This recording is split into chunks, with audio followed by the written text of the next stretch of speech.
Hi guys, if you're new here, my name is Sam and I make videos about makeup, chronic illness, whatever I want. And today I'm here with another collab video and I'm so excited. This is with my friend Cole. Cole is the ball. I will leave her linked below. But she is doing collab week for her birthday, so wish her a happy birthday on her page in my comments, whichever you would prefer. And today we are going over 10 things we'll never pan. And she and I decided it could be anything, whether we don't want to pan it for whatever reason, maybe it's a favorite product and we just don't want to run out of it or use it up, or like regular pan, maybe there's too much product, or maybe you don't like the product and you just don't want to use it. So I have a little bit of everything here. It's not all just eyeshadow or something like that. I'm going to kind of divide it up by like type of product because some of the things I have like a couple items. I'm just going to start with what is right in front of me, which is fragrance. I have two that I know I will never pan. The first of all, this drives me bananas. This perfume is so expensive and it's just like this terribly crafted metal cap that just rattles around. But this, also the label is on crooked. This Turmeric Latte by Lush. I love this fragrance a lot. And if you are a veteran of this channel, you have probably seen me talk about this before. This reminds me of like a holiday memory from when I was a kid, but I don't exactly know why. I don't know if it was a candle or something. It's so warm and beautiful. However, as you could see, I have not used very much of it. It is very strong, so you only need probably 1 or 2 sprays, and it lasts all day. But it is so Christmassy and so holiday specific that I truly cannot wear it any other time of the year except November and December. So there's no way I'm going to get through an ounce of this only wearing it, you know, a few times. Especially because with my fragrance collection, I don't just wear one fragrance. So if I wore this every day for 8 weeks, I would get very sick of it. That's just kind of how my sense of smell is. I like to mix it up based on mood. So there's no way that I'm ever going to be able to finish this. Same vein, same company is the Lord of Misrule body spray. I don't have the fragrance because this is another one that I only basically wear a month and a half of the year. It's incredibly strong. It very much says like Halloween and fall to me. It's patchouli heavy. 1 spray, maybe a half of spray is all you need so you don't take out a city. There's no way that I'm gonna 6 ounces of this when I'm using like half a spray at a time. I might actually go to the grave with this when I'm an old lady. Let's move on to my like single products where I don't have like more than one. The first is Inglot Duraline. You don't need a lot of this, and I mostly was using this to rehydrate an eyeliner that I did declutter, but I've seen people mix this with eyeshadow to make their own eyeliner or graphic liner, which I'm excited to try this year, but I still can't imagine that I will ever finish this. It seems almost impossible only having to use 1 or 2 drops at a time. I'm not that into graphic liner to where I would use this even more than a few times a year. This is on a different vein of not that I would never use it, but I don't ever want to pan this, and it is a nail polish. This is OPI Warm and Fuzzy. This was from, was it 2011 or 2012 Muppets Holiday Collection. And I don't have the swatch in here with me. Oh, you can see it was $8.50 back in the day. I think they're like $12 now. It's the most beautiful brown with like copper in it. You could see I'm like this far down. I have never found a color quite like this. It's like a greenish gold glitter in there. This is so beautiful and I never want to run out of it. I wish I would have bought more than 1 bottle. And for the most part, nail polish does not go bad. You can just thin it out if it starts to get thick. But if you store them properly, like look at how viscous this still is. You can't see.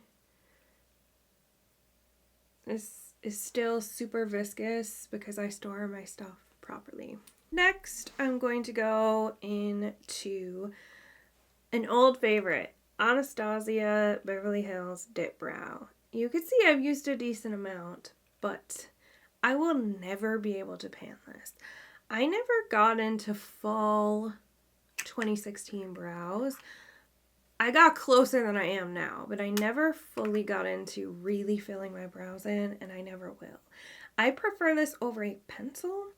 I almost exclusively just use my brow gel, but every once in a while when I want more of a glam look and to really fill my brows in, or I run out of brow gel, I will use this. But as you can see, I use so little because I just fill in very lightly, which is how this product was originally designed. This will last me a very, very long time. And the Inglot Duraliner, if it does dry out, it hasn't dried out though. This one is quite old and it's still going strong. I used it like last week. I have no idea what day it is. I still love this product. I think it works amazingly if you use it like a brow pencil. It's very easy to control, and I think it, on me anyway, I believe it looks more natural than a pencil. My next product is Estee Lauder Double Wear. This is an unopened bottle of my summer shade that I got during a sale. This is my holy grail foundation. My complaint is their undertones. None of their undertones are truly neutral until you get to probably the medium shades. Everything is rosy neutral, golden neutral, cool neutral. That's not neutral. It wouldn't have a word if it was neutral. Rose and neutral, like, I get that it just means it leans slightly rosy, but it's not a true neutral. There's no true neutral. So, why I will never pan this, and I have never panned a bottle of this, is it oxidizes when I get to about the halfway point in any one of these. And I can force a new bottle to work undertone-wise. Sidebar, I am a neutral olive, true neutral. I'm wearing a true neutral foundation right now. But once this starts to oxidize, it will be peach or pink because it's either golden or rosy. So I only ever get halfway to the halfway point in this. If I was more of a full coverage girl, I could definitely get through a whole bottle, but this is medium, buildable to full, and I prefer my foundation to be light to medium. So I use so little of this that by the time it's no good, I just have to get rid of it because it makes me look like I have a sunburn or that I'm overheating or something along those lines. And it's just incredibly frustrating because I truly love it. I have not used a foundation that I love as much as I love this formula-wise. But with the price hike to, I think it's $52 now, absolutely not, when I can only use half of it. So I will never be able to finish a bottle of this unless they come out with new undertones, which they haven't thus far, and I've been using this brand for like 6 years. But a girl can dream. My next product is this Soul Body Find the Book Shimmering Powder. Soul Body is part of ColourPop, if you're not familiar. This was the Hocus Pocus 2 collection. I hate this packaging so much. I'm always afraid I'm going to bust my nail. This is such a pretty, I don't even know if you can tell there. It's like a green highlighter. Smells like coconut, which I love. This is a body highlighter, but I have no desire to wear a green body highlighter, so I use this as a face highlighter, and it is stunning. However, it is humongous because it's made for the body. There is no way that I will ever pan this, especially because I don't wear green highlighter every time I do my makeup, so it will never be panned. Let's do a lip product. Technically, I have two, but I'm gonna include them as one for the same reason. The first is this black lipstick. It's by Jeffree Star Cosmetics, whom I no longer buy from, but I'm not going to throw away something I already purchased that still works. It doesn't seem like it's dried out. It is not. I don't know why some of his lipsticks dry out within days and then some last for like years. This is quite literally 5 years old and it is still not dried out. Maybe he changed the formula. I don't know. I obviously don't wear black lipstick that frequently. In some cases, I wish I was somebody who I felt looked great in black lipstick like some other people. Don't think I have the lips to wear black lipstick on a regular basis. That's not an insult to me. That's just the reality of my, what's the word? Physical makeup, I suppose. Now, the one that goes hand in hand with that is the NYX Butter Gloss in, is this licorice? Yes, licorice. When I purchased this, I thought I had never used a butter gloss before. So this was on me because they're all this way.